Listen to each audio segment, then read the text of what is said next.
So, how many of us here are familiar with this concept of logistic regression? I'm aware of it. Yeah, Jagdish, obviously, yes, I think you would be knowing. Anyone else apart from Jagdish? Yeah, I have read about it during my MBA. Okay, got it. This is one of the most important concepts in data science, and also one of the most basic concepts as well. I remember in one of my previous KKSS sessions, I had covered the concept of linear regression. That is, another basic concept, and where linear regression is used for predicting a continuous target variable. Logistic regression is used to predict the categorical target variable. So that is the primary difference between the linear and logistic regression. So today, let me take you through how to do this process of logistic regression using Python. Okay. So a little bit of an overview on the topic. So like I said, the logistic regression is a machine learning technique used to predict the value of the categorical target variables. There are essentially two types of logistic regression. So one is what you call as a binomial logistic regression. Then you have something called as a multinomial logistic regression.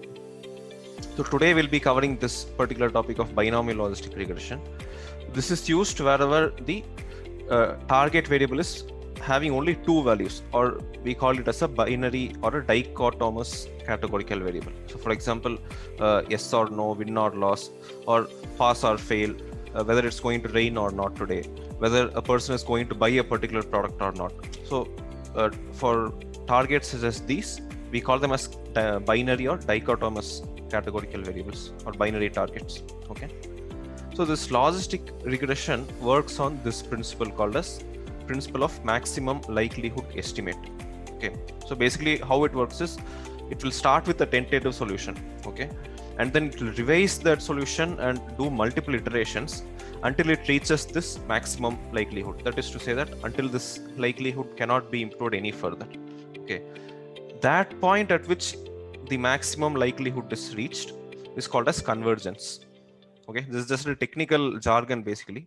Likelihood is nothing but probability. So each iteration it will try to compute that maximum probability, and when that maximum probability is reached, it is called as convergence. Okay. If there is any problem in your data that you feed into the logistic regression model, so they have a concept called as multicollinearity. Okay. Or if you don't have enough number of iterations that you're doing, then that convergence will not happen, because it purely works based on this iterative method. Okay. So that was on those are a few points on the overview. If I talk more specifically on the concept of logistic regression, what we basically do is we model something called as the log of odds ratio. Okay. So you see here this particular factor, right? Ln. So Ln basically indicates natural logarithm. So you might have heard about this logarithm concept in your school or college. So that is basically logarithm to the base of 10. Okay. Logarithm to the base of e is what we call as the natural logarithm, which is represented by this particular value Ln. Okay. This p by 1 minus p is called as the odds ratio. Okay. So in logistic regression, what we do is this log of odds ratio, that is this particular parameter, is modeled as a linear combination of one or more independent or predictor variables. Okay. So what do I mean by linear combination? So we say that, right, equation of a line is in the form of y is equal to mx plus c. It is that particular concept. So instead of y, you have this log of odds ratio, this one, and then mx plus c is basically this bx plus a. Okay. So what is this p here? This p is basically the probability that the target variable is 1. Okay. So for example, that yes or no or win or loss that we talked about, right, in the previous slide. So that is what is denoted by this p. Okay. This a is nothing but the constant. So in the equation of y is equal to mx plus c. So like that, the a is the constant, and constant, or they call it as the intercept, and then b is the coefficient of this particular predictor variable x. So if you have multiple predictor variables in your data, the equation will be a plus b1 x1 plus b2 x2 plus b3 x3 and so on. Okay. So this is the basic format of the logistic regression model. Okay. This is also quite similar to a linear regression model, but the only difference is in the linear regression model, you will directly put the value of y over here, but in logistic regression, you will have this log of odds ratio. Okay, and from this log of odds ratio, if you want to get this the value of this probability, then what you do is you convert this log to anti-log, right? So it's a similar concept. So this is log to the base e. And when you take that anti-log, this becomes p by 1 minus p is equal to e to the power of a plus bx. And then you just work this formula out a bit and it boils down to this. The probability is equal to e to the power of a plus bx divided by 1 plus e to the power of a plus bx. Okay. Any questions, guys, until now on the concept or anything? Okay. So let's talk about how to do this in Python. If you remember, I had one more session on how to do the random forest in Python. So the steps followed here are very similar to that. So we start by loading the required libraries in Python, and then we load the data, raw data, into Python. We perform some cleaning activities on that data. Then we do a binary encoding of categorical variables. So here, when I'm saying categorical variables, I'm talking about categorical predictor variables or independent variables. Okay. So like we might have a column that says gender, right? So it will have two values, male or female. And what we will basically do is we'll have two columns, or let me just put it here.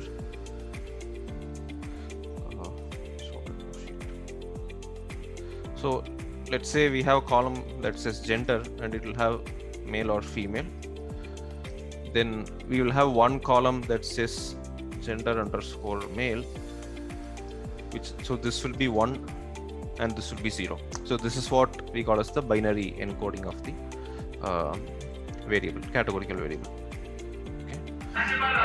And then the next step is to convert a data frame into array. So this is more of a Python specific rule. So the logistic regression model does not take data in the format of a data frame, it takes it in the form of an array. So we have to do this conversion. And then we split this data into training and testing data, a normal step that you follow whenever you undertake any machine learning project. And then you build the model on the training data, you apply the model on the testing data, and then you measure the results. Okay, so these are the sequence of steps that we are going to follow in Python. So let me take you through the code one by one. Okay. Just erase this and okay. So like I said, the first step is to load the different libraries that we need to perform our operations. So first I'm loading this particular library called pandas, which we use for the data frame operations. Okay, and then I told you, right, we need to convert the numbers from data frame into an array so that our logistic regression function will work on those numbers. So for that I'm using this library called as NumPy. Okay, and then we use this library called scikit-learn to split the data into training and testing data sets. Training, and so to do that, from this particular library of from this particular package of scikit-learn, I'm importing this function train test split. Okay, so that is the first step. And again, in the same scikit-learn library, I'm importing one more function called as logistic regression. So this will essentially help me to perform that logistic regression operation on my data. Okay, so then I will read in my raw data file. So let me just show you what the data looks like in Excel. So this is basically the data. The data that we have right now is like a banking data. Okay, so this each row of this data represents one particular customer contact. Okay, and what the bank is trying to do here is they're contacting the customer, and they are trying to make the customer create a term deposit in the bank. Okay, so typically, banks have monthly targets and annual targets for the amount that they have in deposits. Okay, so for that they will contact multiple customers and get deposits from them. So this is basically data containing details on what customer who was the customer that they contacted. So we have customer age, job, marital status, education.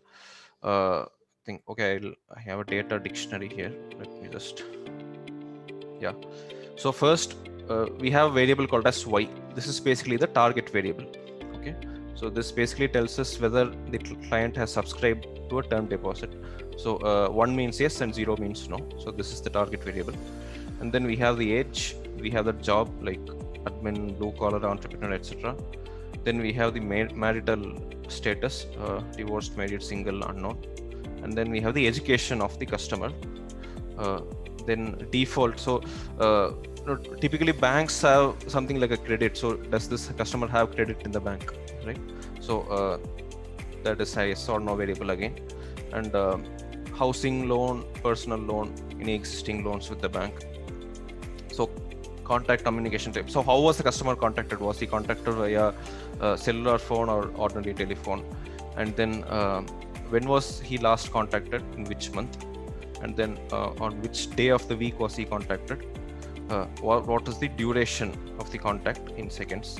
Okay. And number of contacts performed during this campaign. So how many times was he contacted?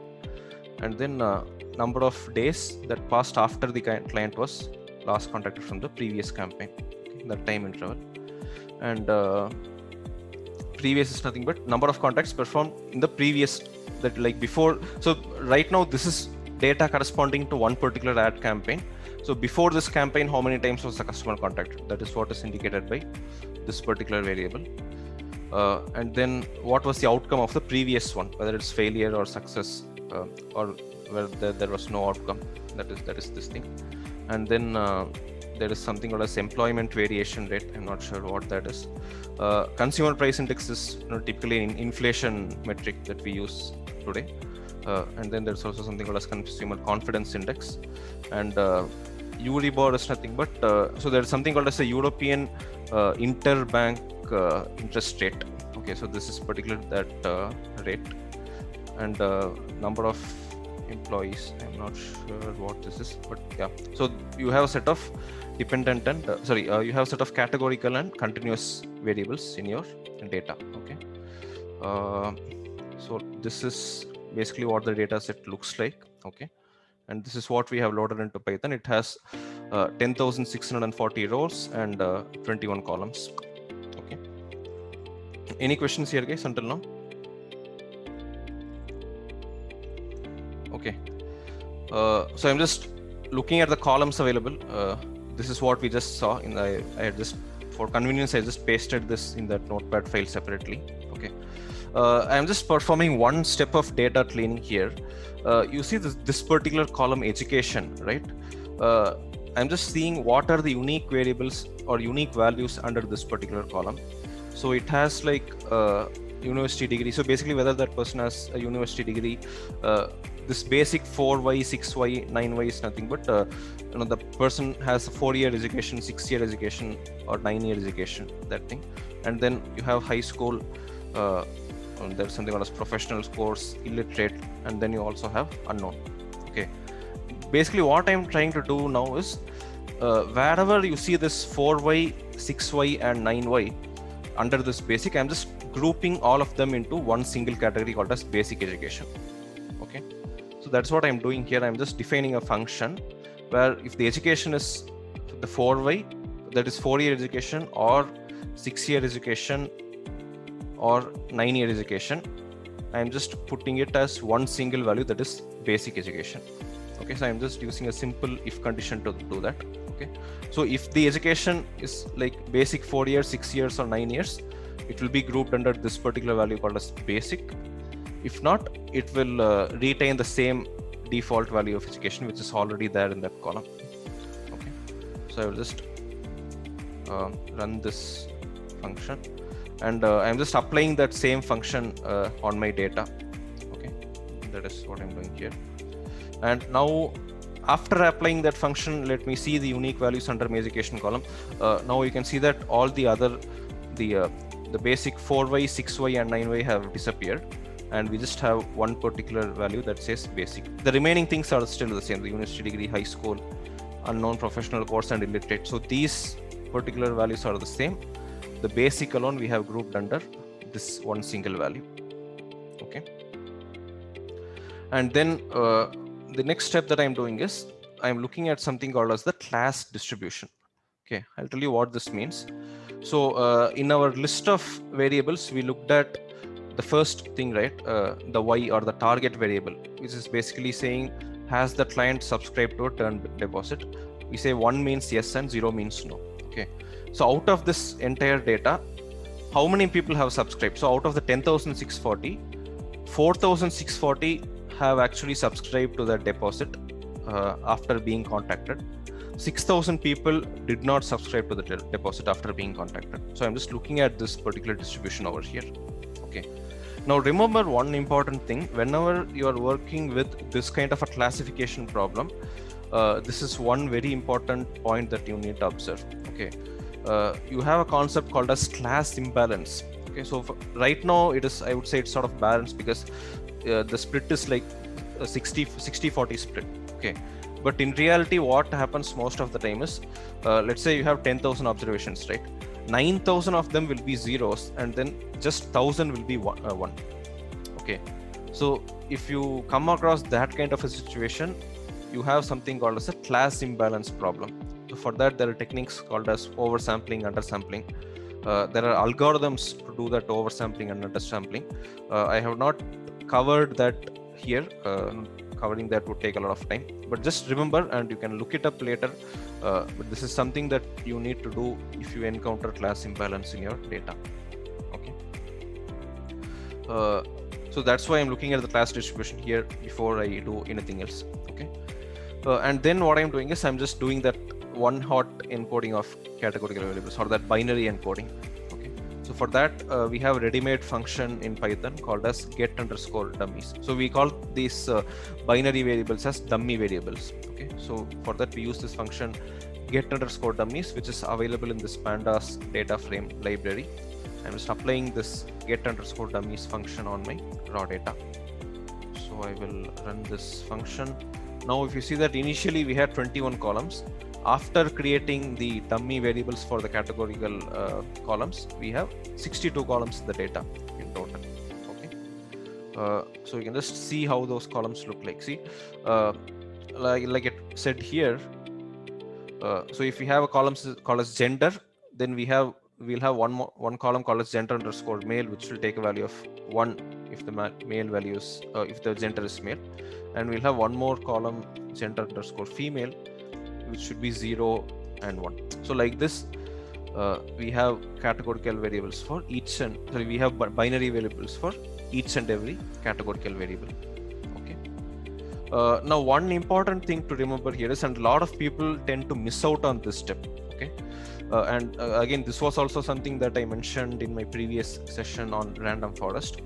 Once you create these dummy variables, you need to remove the repetitive variables, or let's just call them certain variables for now. Okay.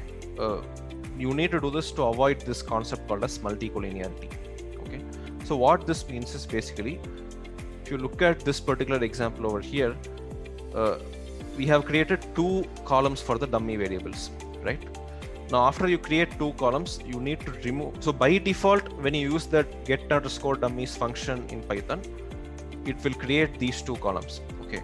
But you have to remember that after doing this, you have to remove this one column here. Otherwise, there will be multicollinearity in the data, or they also call it a dummy variable trap. Okay. So if there are n categories in your column, then you need to have n-1 dummy variables for that column. Okay. So that is the principle that you have to remember. So for that, I am just removing those extra columns. So the job_unknown, the marital_unknown. So for each categorical variable, I'm removing that extra column. So for that, I'm using this particular function in Python, which is called as drop. So this drop function helps me to drop the columns, whichever I am specifying in this inside this parenthesis. Okay. So I'm just dropping these columns, and after I do that, so I've dropped 10 columns which are repetitive. So the 62 columns has now reduced to 52 columns. Any questions here, guys, until now on how do we do this binary encoding, or why do we do this?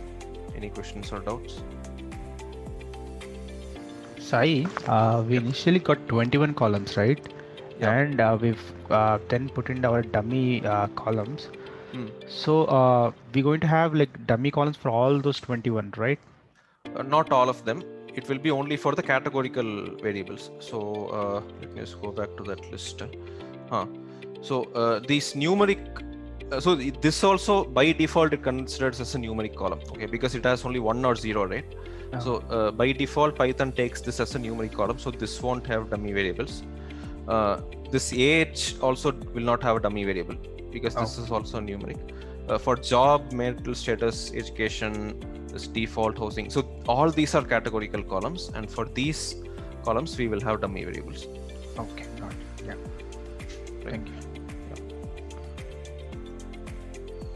Okay, so I'm removing those extra variables, and I'm just storing the target variable separately. So I'm just creating a variable y, and I'm storing the target variable separately as an array. So for that, so I loaded this particular function here, right, the numpy library. So from that numpy library, I'm using this array function to convert my data frame into an array. So let's see what happens once I run this. So here initially there was only this raw data. Now I have an additional data which is nothing but an array. So this is the type here is data frame, here it is an array. Okay, so I'm storing this separately. And then since I've removed the target variable from my data, I should not have this target variable in my training data set, right? Or in my main data set. Okay, so I'm just dropping or removing that particular y column from my raw data. So for that I'm using the drop function. And I'm just storing the column name separately. So this is just a point of convenience for us when we actually model that logistic regression function. So I'm just storing the column names separately. And then again, the predictor data or the data containing the independent variables, that is what we will feed into our model, right? So that also has to be fed in the form of an array.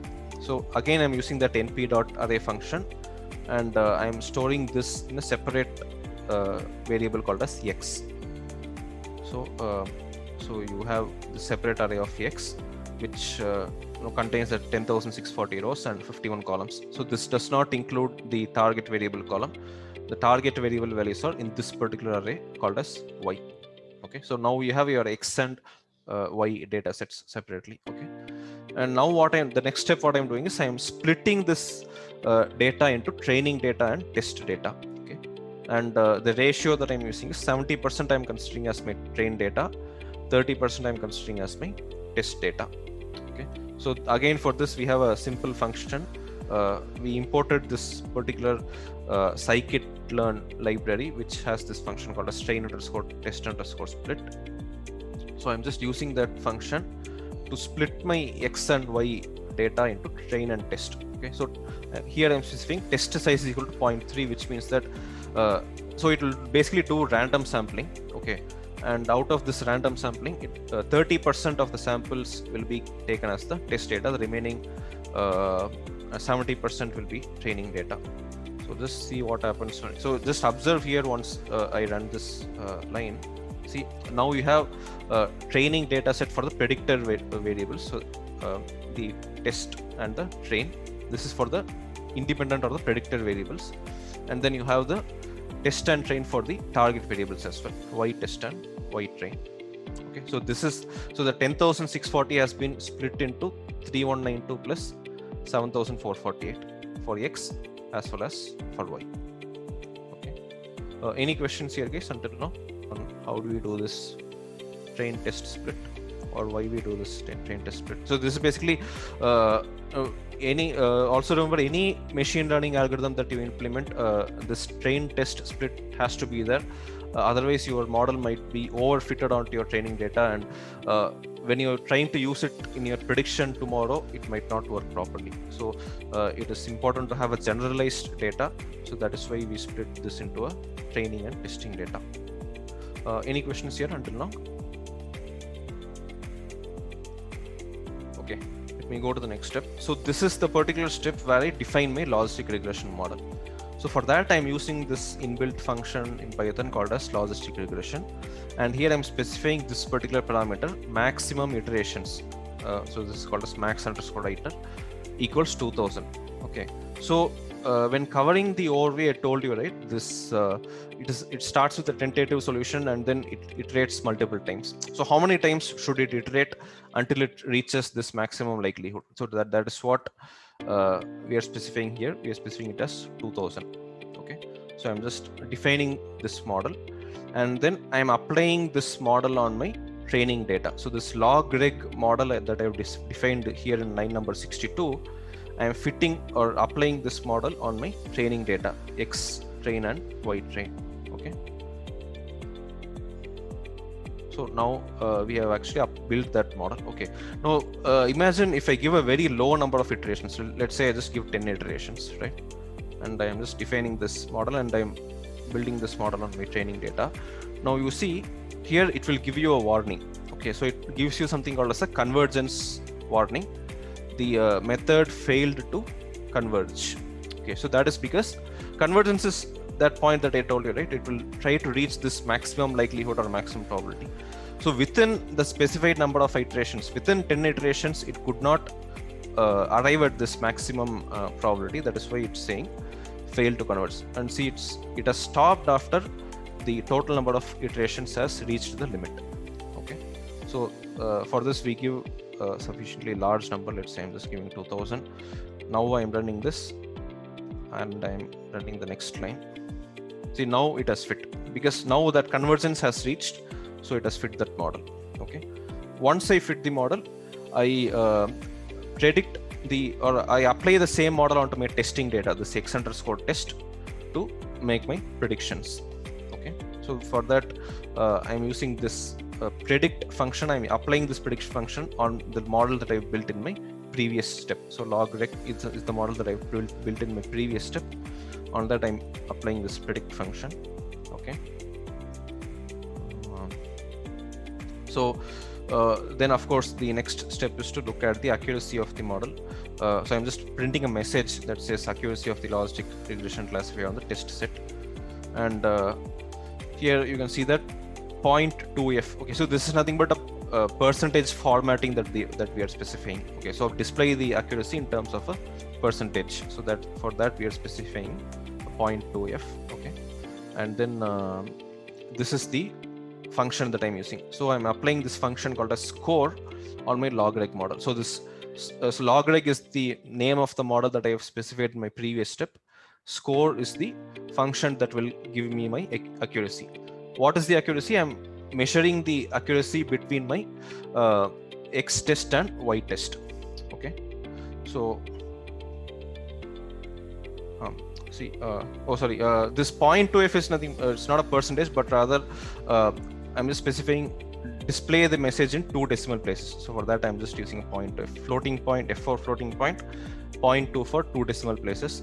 So now you see that the accuracy 0.86 or 86% that we have. Okay, so one very important concept that we need to look at whenever you are building a classifier model is something called as the confusion matrix. Okay, so for that I'm using this function called as crosstab.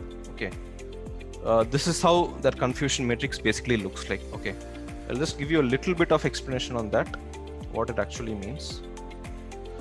So you have, let's say this is basically a 2x2 matrix. Okay, this particular set of values that you have here is a 2x2 matrix. Row wise you have the actual 0 and actual 1. So actual 0 is whether actually the person did not buy a loan. So that is what you call as the actual 0. Subscribe to the deposit. So if the person did not subscribe to the deposit in reality, that is what is represented by this actual 0. Actual 1 is whether actually that person did a deposit. Okay, and then you have the predicted 0 and predicted 1, which is nothing but what did your model predict as to what the customer did. Okay, so that is the predicted 0 and predicted 1. Okay, and accuracy is nothing but this particular your accurate predictions out of your total number of predictions. So you have total 3192 observations in your test data. So here we saw right.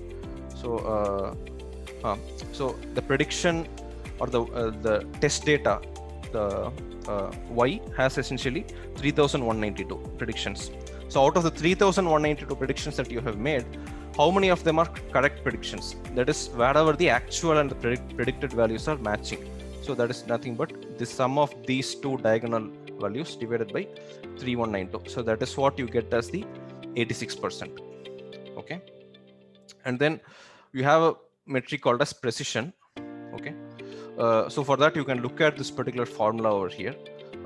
So this is basically the notation of this confusion matrix. You have values called as true positives, false positives, true negatives, and false negatives. Okay. But before looking at the formula, what I would suggest is if you just try to understand what it means, it will be easier. Okay. So this precision is nothing but of the total number of yes that you have predicted, how many were actually correct? Okay.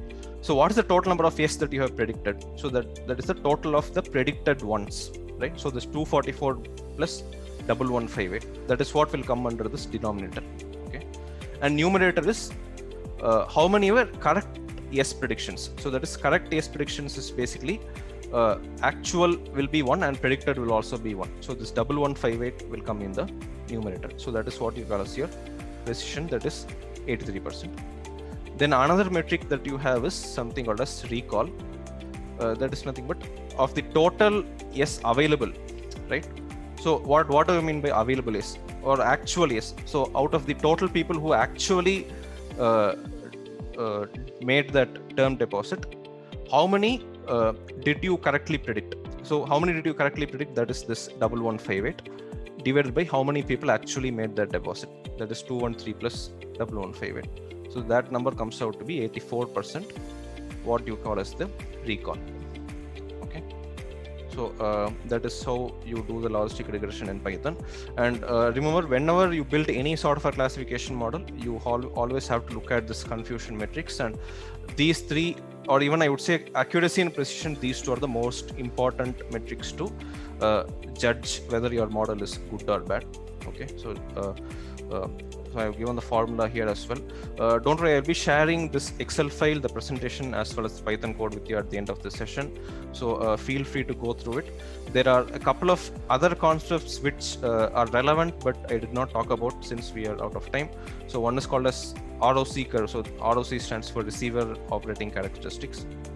And then there is also this concept of resolving class imbalance. Okay. I've also given you a reference URL over here if you wish to know more about how to build the ROC curve or how to resolve this class imbalance. So again, for these this class imbalance problem also, we have certain algorithms, and if you wish to look at how do you implement those algorithms in Python, you can look at this reference link over here. Okay, so what I have presented is a very simplified version of how to do the logistic regression in Python. Any questions, guys?